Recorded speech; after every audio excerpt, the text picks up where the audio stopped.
प्रिय विद्यार्थियों, आज हम लोग विलयन से संबंधित लेक्चर नंबर 20 की तैयारी करें। इसमें विलयन से संबंधित लेक्चर नंबर 20 में आप एक नए टॉपिक को देखेंगे। वह है विलयनों के, पहले लिख देते हैं, विलयनों के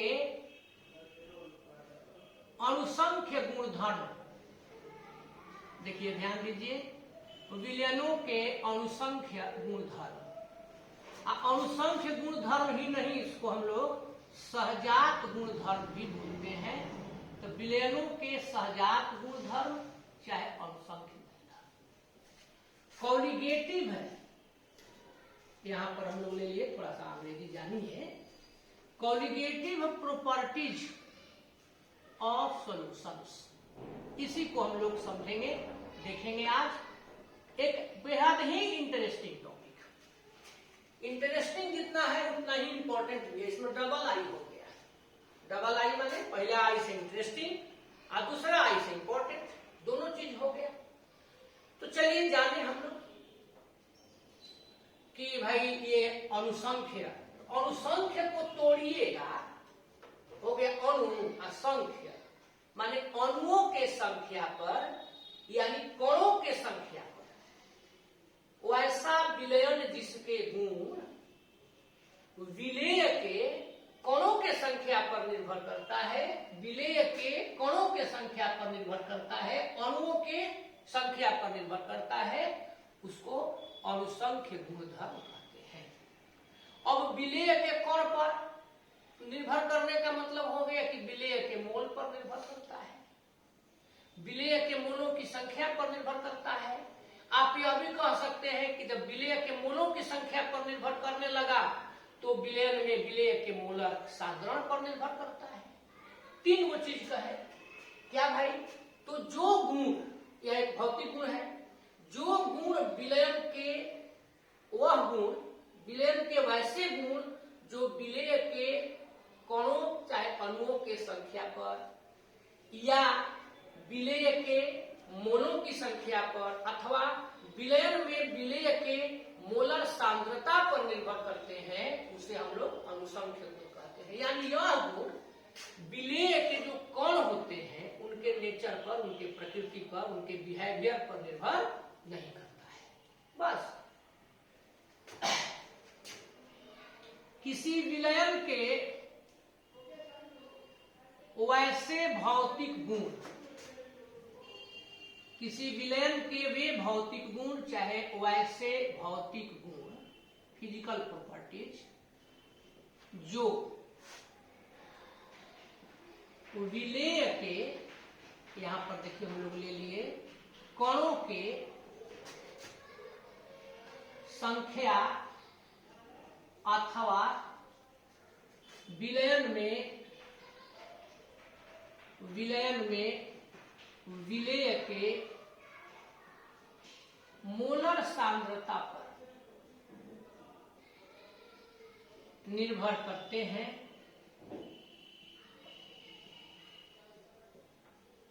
तो उसी को हम लोग निर्भर करते हैं, उसे विलयन का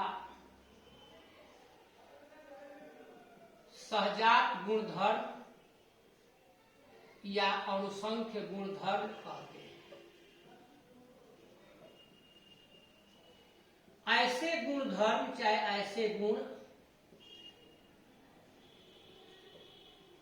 विलेय के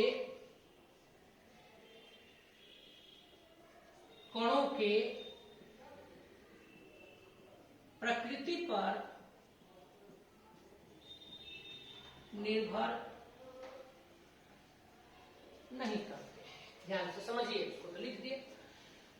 अब पर कौन पर निर्भर करने का अर्थ क्या हुआ? चाहे मोल पर, चाहे मोलर सांद्रता, तीनों का अर्थ हम लोग समझे। मान लीजिए कि कोई एक डॉक्टर है, आजकल भाई डॉक्टर लोगों को वैलियर के नाम से जानते हैं हम लोग, तो उनको उन्हीं पर उदाहरण दे देते हैं। तो डॉक्टर है, वह अपना निजी प्रैक्टिस करते हैं। कोई डॉक्टर है जो अपना निजी प्रैक्टिस करता है, तो उस डॉक्टर का जो इनकम होगा उसके क्लिनिक में आने वाले पेशेंट के नंबर पर डिपेंड करेगा। जितना पेशेंट आएंगे उसको उतना लोग फीस देंगे, उसका उतना फी होगा।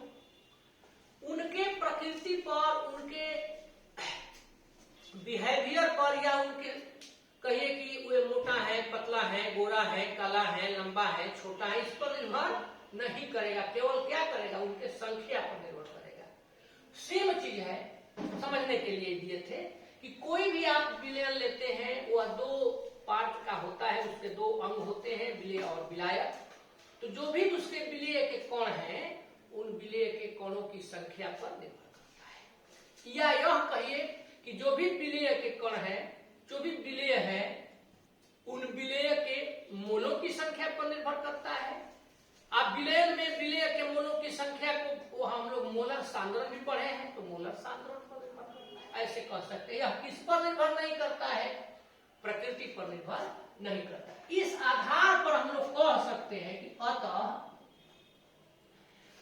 जो भी आप सहजात गुण धर्म लिए, ध्यान दीजिए, चाहे अनुसंख्य गुण धर्म लिए, तो यह अनुसंख्य गुण धर्म समानुपाती किसके किसके होगा, तो यह समानुपाती होगा विलेय के कणों की संख्या के।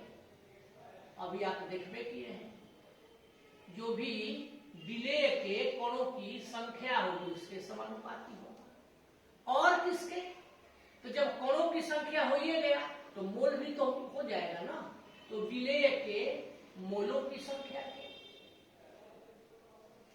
आज जब मोलों की संख्या के समानुपाती होगा तो आप कह सकते हैं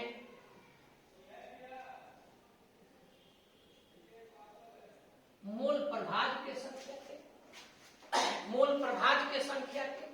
अब तीनों हो गया, विलेय के कणों की संख्या के समानुपाती होगा, विलेय के मोलों की संख्या के समानुपाती होगा, मोल प्रभाज की संख्या के समानुपाती होगा। इतना तो हम लोग ऑलरेडी जान गए। अब जैसे अगर आप दो तरह का विलय लेते हैं, वैद्युत अनपघट्य का भी लेते हैं और वैद्युत अपघट्य का भी लेते हैं। तो अगर वैद्युत अनपघट्य के विलयन है, ध्यान दीजिएगा,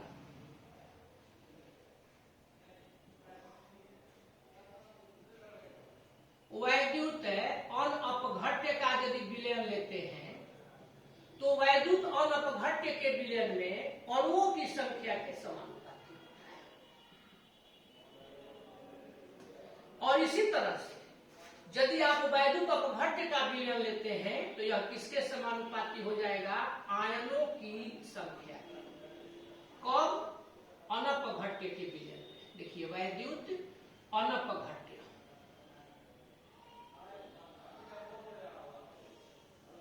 के विलयन, तो इतना हम लोग लेकर के चलते हैं। जो भी सहजात गुण धर्म वो सभी इसको फॉलो करेंगे। जो इसको फॉलो नहीं करेंगे तो वे विलयन के सहजात गुण धर्म नहीं है, चाहे अनुसंख्य गुण धर्म नहीं है। अब होते कितने हैं, तो मुख्य सहजात गुण धर्म को हम लोग लेकर के चलेंगे, सबको नहीं देखना है, ध्यान दे दीजिए। अब आप लेकर के चलिए मुख्य सहजात गुण धर्म। सिलेबस के हिसाब से हम लोग चले तो चार मुख्य सहजात गुण धर्म हम लोगों को देखना है, चार। पहला हो गया वाष्प दाब का आपेक्षिक अवनमन, आपेक्षिक अवनमन। दूसरा हो गया क्वथनांक का उन्नयन, और तीसरा हो गया हिमांक का अवनमन, और एक लास्ट और है परासरणी दाब, परिसारक दाब, ओस्मोटिक। ये चार गो होता है। इसी चारों को लेकर के हम लोगों को बारी बारी से चलना है। तो आज हम लोग स्टडी करेंगे वाष्प दाब के आपेक्षिक अवनमन का। आज इसी को देखा जाएगा कि वाष्प दाब का आपेक्षिक अवनमन क्या है, इसको हम समझेंगे। तो आप पहले इसको कंप्लीट कर लें, स्क्रीनशॉट ले लें, फिर आगे बढ़ते हैं।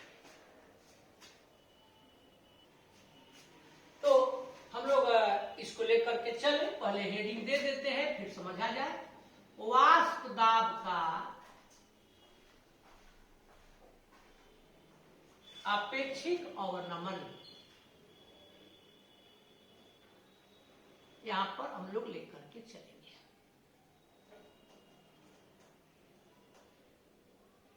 अंग्रेजी में इसको हम लोग नाम देते हैं, ध्यान दे दीजिए, रिलेटिव लोअरिंग ऑफ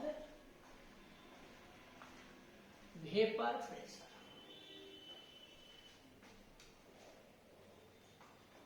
यही हम लोगों को लेकर के चलना है। तो चलिए इसको समझिए। पहले बच्चों एक हम लोग बर्तन ले लें और उस बर्तन में एक शुद्ध विलायक ले लीजिए कोई, मान लीजिए शुद्ध विलायक के रूप में हमने जल ले लिया, बहुत अच्छा। अब चलिए उस विलायक में इसको मिलाया जाएगा तो विलयन बनेगा, विलेय को। और विलेय के रूप में आप किसी अवाष्पशील पदार्थ को लीजिए। अवाष्पशील पदार्थ को जब लीजिएगा, कोई भी अवाष्पशील पदार्थ नॉन वोलेटाइल लिक्विड को आप लीजिएगा तो क्या होगा जरा सोचिए तो। शुद्ध विलायक में अवाष्पशील विलेय मिला दिए, तो अब जो विलायक का वेपर प्रेशर है वह क्या होगा, अवाष्पशील मिलाने से घटेगा कि बढ़ेगा? हाँ, घटेगा। तो जब विलायक का वेपर प्रेशर घट गया, वाष्प दाब में कमी हो गई, तो अब आप लोग बताइए कि खैर जो भी हुआ, अब जो विलयन तैयार हुआ उस विलयन का वाष्प दाब उस विलायक के रिस्पेक्ट में क्या होगा, उस विलायक के वाष्प दाब से क्या होगा? तो आप कहिएगा कि तो और कम होगा। तो जो कमी हुई उसी कमी को वाष्प दाब का अवनमन कहते हैं। अभी अपेक्षित नहीं बोले हैं, उसको वाष्प दाब का अवनमन कहते हैं। तो हम लोग कहेंगे कि किसी अवाष्पशील विलायक को, सॉरी विलेय को शुद्ध विलायक के साथ घोलने पर, मिलाने पर विलयन के वाष्प दाब में कमी हो जाती है। यही कमी को, इसी कमी को वाष्प दाब का अवनमन कहते हैं। तो इसको पहले लिख देते हैं, किसी अवाष्पशील विलेय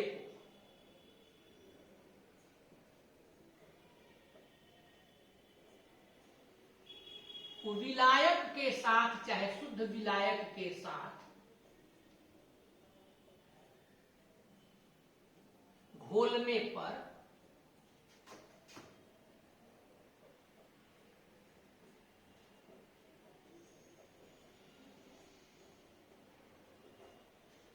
घोलने के फलस्वरूप विलयन के वाष्प दाब में हुई कमी को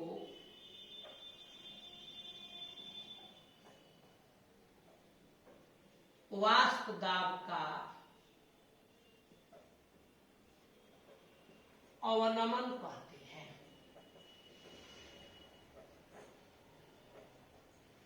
यही हो गया वाष्प दाब में अवनमन माने कमी। अब हम लोगों को रिलेटिव लोअरिंग देखना है, अपेक्षिक अवनमन देखना है। तो जब यह अवनमन शुद्ध विलायक के चाहे विलायक के सापेक्ष ले लेते हैं तो इसी को हम लोग आपेक्षिक नाम दे देते हैं। शुद्ध विलायक के सापेक्ष, ध्यान दीजिए, यहां पर हम लोग ले ले शुद्ध विलायक के सापेक्ष वाष्प दाब का जो अवनमन होता है, तो देखिए वाष्प दाब के अवनमन को हम लोग नाम देते हैं वाष्प दाब का आपेक्षिक अवनमन। उसी को कह दिए वाष्प दाब का आपेक्षिक अवनमन। अब इसका अर्थ क्या हुआ, सापेक्ष का मतलब क्या हुआ, इसको समझिए। तो विलयन का जो वाष्प दाब में कमी हुई, उस कमी का विलायक के वाष्प दाब का, दोनों का जब हम लोग अनुपात निकालेंगे तो उसी को अपेक्षिक कह देंगे। तो माना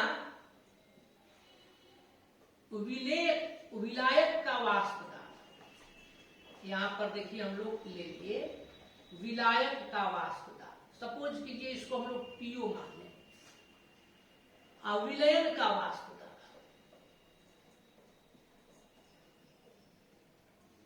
तो इसका विलयन पीएस सॉल्यूशन का है पीएस मान लें। तो अब आप लोग बताइए कि वाष्प दाब में अवनमन कितना होगा, क्या हुआ वाष्प दाब का अवनमन। अब आप बताएं इसमें से विलायक वाला के वाष्प दाब में से इसको माइनस करिएगा कि इसमें से इसको माइनस कीजिएगा, तो किसका कम है। तो हम लोग लिखे हैं कि विलयन के वाष्प दाब में जो कमी हुई यानी विलायक का अधिक है, तो ऐसी स्थिति में विलायक वाला पीओ है और विलयन का पीएस, तो इसलिए वाष्प दाब का अवनमन हुआ। और सेम यही तरीका अब यहां पर एक लाइन और देखिए बढ़ा देते हैं, वाष्प दाब का आपेक्षिक अवनमन। तो वाष्प दाब का आपेक्षिक अवनमन क्या बताए थे कि जो वाष्प दाब में अवनमन हुआ, कमी हुई, और उसका अनुपात किसके साथ, विलायक वाला के वाष्प दाब, ये आपका हो गया PO minus PS by PO. यही आपका वाष्प दाब का अवनमन है, वाष्प दाब का आपेक्षिक अवनमन है, ये अवनमन है। अब जल्दी जल्दी में आपसे कोई पूछे, तुरंत आपको जवाब देना हो कि वाष्प दाब का आपेक्षिक अवनमन किसको कहते हैं, तो इतना आप कहिएगा, इससे बढ़िया है कि आप तुरंत बोलिए PO minus PO by PO minus PS by PO. और वो समझने के लिए यदि तैयार हो कि ना इसको समझाइए तो आप क्लियर कीजिए, लेकिन शॉर्ट में जैसे ही पूछा जाए कि वाष्प दाब का अपेक्षिक अवनमन क्या है, तो PO minus PS by P. Clear हुआ, आगे बढ़े, चलिए अब बढ़ते हैं। अब है कि इस वाष्प दाब के आपेक्षिक अवनमन के संबंध में एगो राउल्ट साहब ने नियम दिया था, जिसको राउल्ट का नियम कहते हैं। वाष्प दाब के आपेक्षिक अवनमन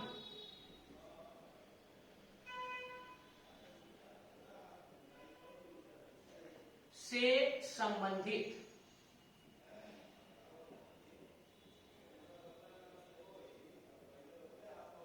राउल्ट का नियम, इस नियम का प्रतिपादन 1881 ईस्वी में राउल्ट साहब किए थे। इसको ऐसे कर देते हैं आराम रहे।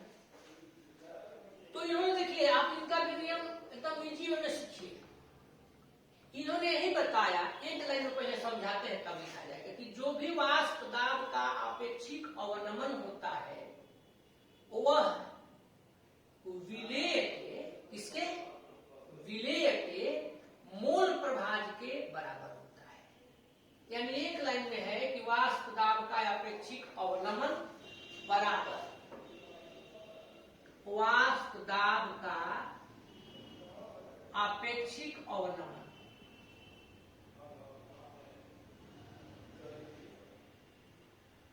यह किसके बराबर होता है, विलेय के मोल प्रभाज के।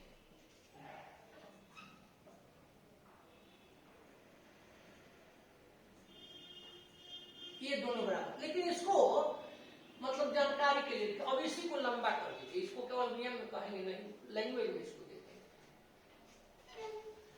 अब वाष्प दाब का ये बताइए आप लोग की अपेक्षिक अवनमन होता क्या है, तो PO minus PS by PO. आप विलेय का मोल प्रभाज निकाल देंगे, तो ये वो नया टॉपिक हो गया मोल प्रभाज, जिसको कि आपने नया क्या पहले ही पढ़े हैं, तो थोड़ा सा नया इसलिए कह दिए कि थोड़ा सा ध्यान दे दीजिए। मोल प्रभाज क्या है, तो देखिए जिसका भी मोल प्रभाज निकाला ना हो किसी भी विलयन के जिस अवयव का, तो उसके मोल बटे टोटल हो, यानी विलय का मोल प्रभाज। अब आप लोग बताइए कि किसी विलयन के हम लोग अभी जो लेकर के चलते हैं उसके कितने भाग होते हैं, दो भाग, विलय और विलायक। तो विलय का मोल प्रभाज मतलब विलय के मोल बटा विलय और विलायक के मोल। तो अब इसको निकाल दीजिए, आइए बराबर कर दीजिए।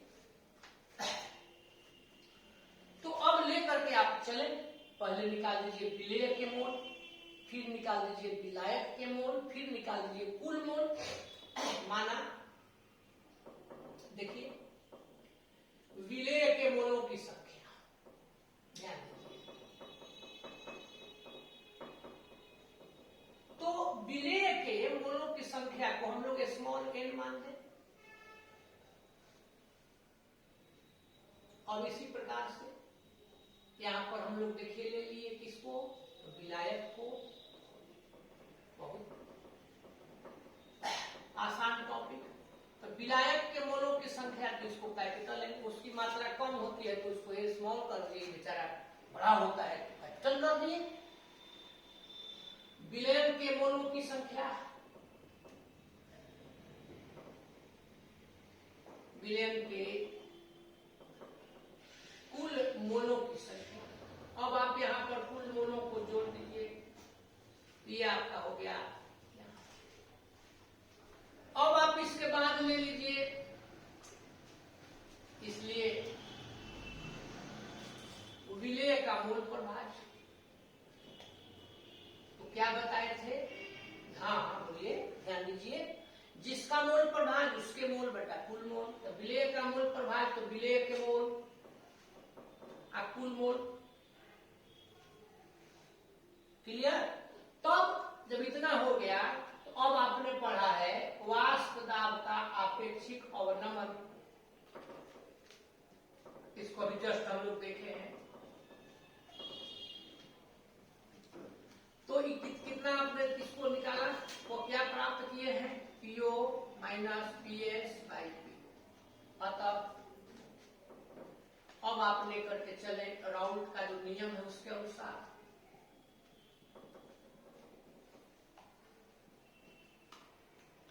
राउल्ट के नियम को अप्लाई कीजिए यहां पर।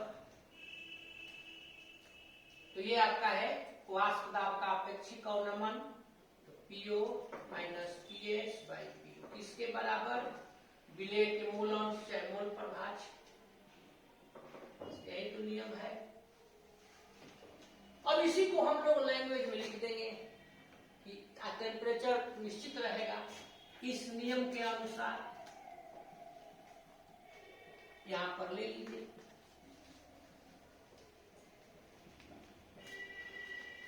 दिए गए ताप पर, निश्चित ताप पर, दिए गए ताप पर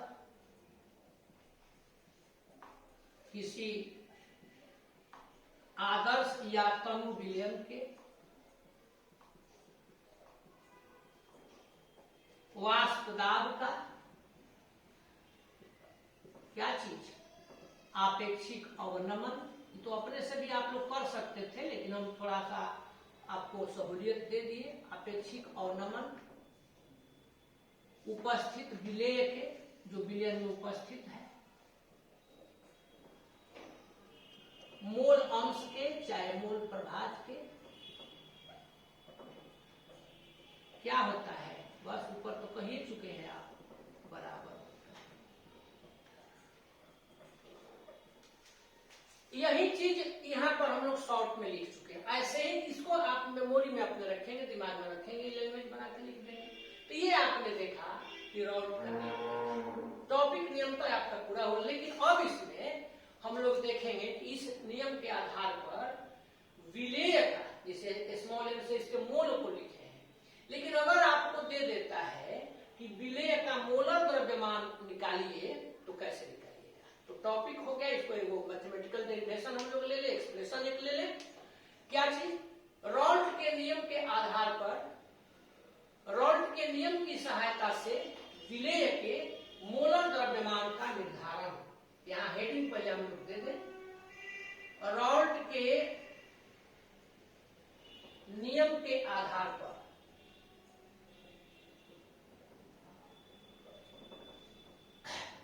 विलेय के आणविक द्रव्यमान का निर्धारण, चाहे मोलर द्रव्यमान, मोलर द्रव्यमान ज्ञात करना, चाहे मोलर द्रव्यमान का निर्धारण। अब यही मोलर द्रव्यमान का निर्धारण करना हम लोग सीखेंगे। एकदम इजी टॉपिक है, लेकिन थोड़ी देर आप लोग इसको स्क्रीनशॉट लेने में बिजी हो जाइए, तब हम आगे बढ़ते हैं। तो अब इसको हम लोग हेडिंग तो दे ही चुके हैं, अब इसको लेकर के चले। देखिए, अब आपको विलेय का तो मोलर द्रव्यमान निकालना ही है, तो उसमें पहले रॉड के नियम को समझें। तो आप लोग ऑलरेडी जानते ही हैं कि यहाँ PO minus PS by PO ये हो जाता है एन बाई एन प्लस। अब दिमाग लगाइए कि इसमें हम लोग विलेय का कैसे मोलर द्रव्यमान निकालेंगे। तो ये क्या है, विलेय के मोल, यह क्या है, विलायक के मोल। तो अभी बताइए कि मोल की संख्या आप निकालते कैसे। तो जिसका भी मोल निकालना हो, उसका दिया गया जो द्रव्यमान होगा, उस द्रव्यमान में उसके मोलर द्रव्यमान से भाग दे देते हैं। यानी यह एन दो चीज का अनुपात है, स्मॉल एन विलेय के लिए है। तो यह विलेय के दिया गया द्रव्यमान अब विलेय के मोलर द्रव्यमान का अनुपात है। तो हम लोग मान लें, माना अवाष्पशील विलेय की, अगर हम लोग अवाष्पशील नहीं लिखे यहाँ लैंग्वेज में तब वो काम चल जाएगा, क्योंकि यहाँ पर तो केवल इसका मान सेट करना था। अवाष्पशील विलेय की ज्ञात मात्रा, तो विलेय छोटा होता है विलायक से, तो इसलिए इसको स्मॉल डब्ल्यू मान दिए। और तथा विलेय का मोलर द्रव्यमान, तो इसको हम लोग मान दिए स्मॉल एम ग्राम। ये किसके लिए हो गया, विलेय के लिए। कैपिटल विलायक होता है, तो विलायक वाला भी ले लिया जाए। देखिए, विलायक की ज्ञात मात्रा, यहां विलायक की ज्ञात मात्रा को कैपिटल डब्ल्यू कर दीजिए और विलायक के मोलर मात्रा को, मोलर द्रव्यमान को कैपिटल एम ग्राम प्रति मोल कर दीजिए, प्रति मोल लिख देना चाहिए। अब बच्चों इसका मान निकाल दीजिए, विलेय के मोल यहां पर हम लोग ले लें।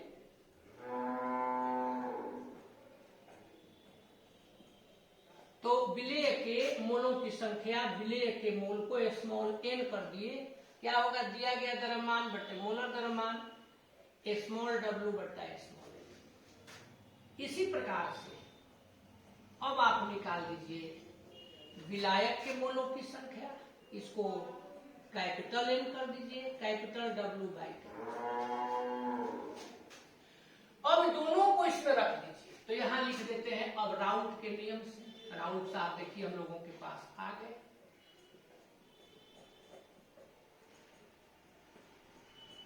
तो राउंड का नियम ये हो गया। अब इसमें आप वैल्यू को रखिए, ध्यान दीजिए, पीओ पीएस बाई पीओ, यहां अब इसका वैल्यू रख दीजिए, स्मॉल एन स्मॉल डब्ल्यू बाई स्मॉल एम, स्मॉल डब्ल्यू by small m, capital W by capital, इसको रखिए। और एक चीज समझा जाए, हम लोग ये नियम लिए हैं किसके लिए, विलयन तनु है। अभी बताइए, तो बहुत एडवांस भाषा हो गई कि विलयन भाई तनु है, सामान्य ढंग से साधारण भाषा में तो विलयन तनु का मतलब हुआ कि विलेय की मात्रा बहुत कम है। तो चूंकि विलयन तनु है, यहां पर जो हम लोग सॉल्यूशन लिए हैं वह विलयन तनु है। इसका मतलब हुआ कि जो विलेय के मोल होंगे, एन विलेय का मतलब क्या हुआ, विलेय के मोलों की संख्या, तो एन विलेय कह दिए इसको, वह बहुत ही कम होगा, बहुत बहुत कम, वेरी वेरी लेस। किससे, विलायक के मोलों से। विलेय के मोलों की संख्या, सॉल्यूट के मोलों की संख्या विलायक के मोलों से बहुत कम। इस स्थिति में भिन्न का जो हर है, नीचे वाले को हर कहते हैं, जानते ही हैं, तो भिन्न के हर में से, क्योंकि बहुत कम मात्रा है इसलिए इसको हम लोग हटा सकते हैं, नेग्लेक्ट कर सकते हैं, नगण्य कर सकते हैं, नेग्लेक्ट किया जा सकता है। तो जब इसको नेग्लेक्ट कर देंगे तो इसको लिखने की अब जरूरत नहीं रह गई, आप सॉल्यूशन पर कोई खास प्रभाव नहीं पड़ेगा। और ऐसी स्थिति में जब आपने इसको नेग्लेक्ट कर दिया तब क्या हो जाएगा? हो जाएगा देखिए PO minus PS by PO, तब हो जाएगा, जरा ध्यान दीजिए, स्मॉल डब्ल्यू बाई स्मॉल एम। इसको अब हटा ही चुके हैं तो capital W by capital M. अब आप इसको जानते ही हैं सुधारना, इंप्लाई दैट देखिए PO minus PS by PO, small डब्ल्यू बाई स्मॉल एम ऊपर लेके चले जाइए, इनटू मल्टीप्लाइड हो गया, कैपिटल एम ऊपर चला जाएगा by small capital W. Topic क्या है? टॉपिक है मोलर द्रव्यमान विलेय का। विलेय का मोलर द्रव्यमान है क्या? Small m. तो अब स्मॉल एम निकालिए, तो देखिए इसको इधर ले आइए, तो PO minus PS by PO, small M, small W into capital M by capital W, last line small M बराबर small W into capital M by, यहाँ नीचे अब आ जाएगा PO minus PS by PO, तब यहाँ पर बच जा रहा है कैपिटल। तो मोलर द्रव्यमान चाहे आणविक द्रव्यमान आपको निकालना होगा, आप इसी फॉर्मूला को उपयोग में लाएंगे। इसका सारा सिंबॉलिक रूप आप याद रखेंगे, जैसे स्मॉल एम क्या है तो हम लोग माने हैं स्मॉल एम विलेय का मोलर द्रव्यमान है, कैपिटल एम क्या है? विलायक का मोलर द्रव्यमान है। तो ऐसे इसको दिमाग में रखिए और इसके आधार पर वाष्प पदार्थ से संबंधित न्यूमेरिकल्स को हम लोग देखेंगे। तो पहले इतना एक बार ध्यान से पढ़ लीजिए, समझ लीजिए, अगले क्लास में लेक्चर 21 के अंतर्गत हम लोग इसका सारा न्यूमेरिकल डील करेंगे। ओके, ठीक है। तो चलिए अब आप और हम अगले वीडियो के इंतजार में लग जाएं। आपको भी इंतजार रहेगा और हम तो इंतजार में रहेंगे ही। खूब बढ़िया से इसको तैयार करके नेक्स्ट वीडियो में मिले हम लोग। धन्यवाद।